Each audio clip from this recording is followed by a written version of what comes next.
Hi friends, మీరందరూ నిన్న ఒక న్యూస్ వినే ఉంటారు. చాలామంది యూట్యూబ్ ఛానళ్ళు, న్యూస్ ఛానళ్ళలో కూడా 500 నోట్లు, ఫేక్ నోట్లు ఎక్కువ వస్తున్నాయని ఆర్బీఐ అండ్ మన భారత ప్రభుత్వము ఆ 500 నోట్లను మళ్ళీ రద్దు చేస్తుంది.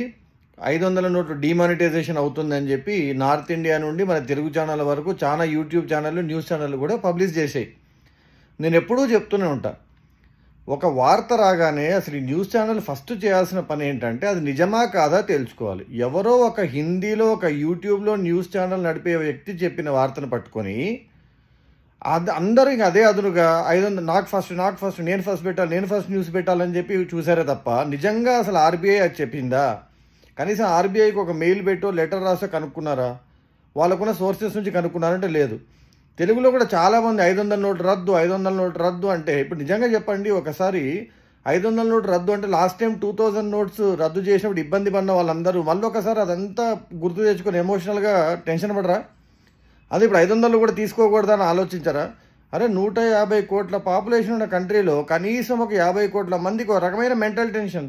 అంటే ఇప్పుడు మళ్ళీ నేను 500 నోట్లు తీసుకెళ్ళి బ్యాంకులో వేయాలా, 500 నోట్లు అన్నీ వేరే వాళ్ళకి ఇచ్చేసేయాలా? ఇవన్నీ ఆలోచన అనవసరం. ఎందుకు లేనిపోని జీవితంలో ఆల్రెడీ ఉన్న టెన్షన్ తప్ప వీళ్ళ వల్ల అనవసరంగా రాంగ్ న్యూస్ల వల్ల టెన్షన్లు ఒకటి.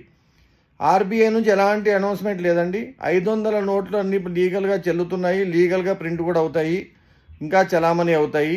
కాబట్టి ఆర్బీఐ నుంచి ఏదన్నా అఫీషియల్గా ఆర్బీఐ గవర్నర్ కూర్చొని మొన్న మన ఆర్మీ వాళ్ళు కూర్చొని చెప్పినట్టు చెప్పింది తప్ప ఈ న్యూస్ ఛానల్ అన్నీ నమ్మడం మానేయండి.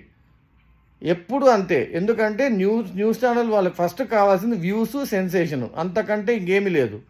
నేను ఎందుకు ఈరోజు పెట్టాను నిన్న పెట్టకుండా అంటే అసలు నిజంగా 500 నోట్లు బ్యాన్ అవ్వడం అనేది కరెక్టా కాదో తెలుసుకొని అది కాదు అని ఇప్పుడు అందరూ మళ్ళీ సర్ది చెప్పుకొని సారీ అండి అని ఇప్పుడు చెప్తున్నారు. అదే అంటారు కదా, నెత్తిన మొట్టికాయ వేసి అయ్యో మీ నెత్తిని తెలియదండి అన్నాడు అంటే వాడు.